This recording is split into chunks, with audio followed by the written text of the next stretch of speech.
No one paid much attention to Elijah Moore. He wasn't the loudest in the room.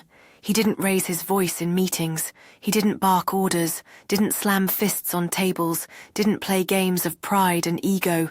He was the man who nodded slowly, who listened, who kept his hands folded and his mouth shut when others shouted to be heard. People mistook that for weakness. They mocked him behind his back, called him ghost, shadow, soft-spoken Moore. Even his manager, Darren, once said to his face, "You'll never lead a room if you can't raise your damn voice." Elijah just smiled.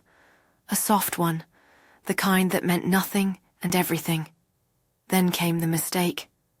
Darren publicly blamed Elijah for a failed contract, a move that saved Darren's reputation but scorched Elijah's. Most men would have defended themselves, raised hell, demanded justice. Elijah said nothing. He gathered his things that evening in silence and walked out under grey skies. No one knew what he was thinking. Some thought he'd quit.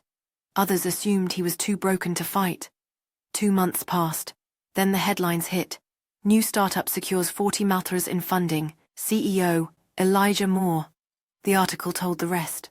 Elijah had left, gathered the talent no one noticed, negotiated quietly behind the scenes, and built something that didn't just rival his old company. It buried it. Clients switched, investors followed. Darren's name disappeared from the board within weeks. At the press conference, someone asked Elijah if he had anything to say to those who doubted him.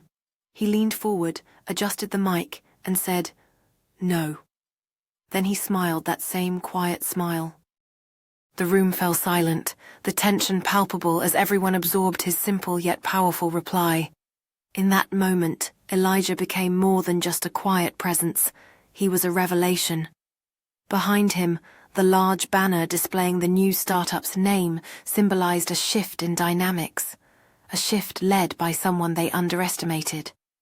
Reporters exchanged glances, sensing a story far deeper than any headline. Questions about his journey began to surface, how he turned whispers into actions, how he transformed doubt into determination. Elijah felt the weight of their curiosity, but remained grounded, recalling each silent struggle that had sculpted him. He reflected on those 2 months away from the noise, where he built relationships over coffee rather than conflict. Each discussion had been strategic, every connection intentional. He knew that true leadership was about influence, not volume. As the press conference continued, inquiries poured in. What was his secret?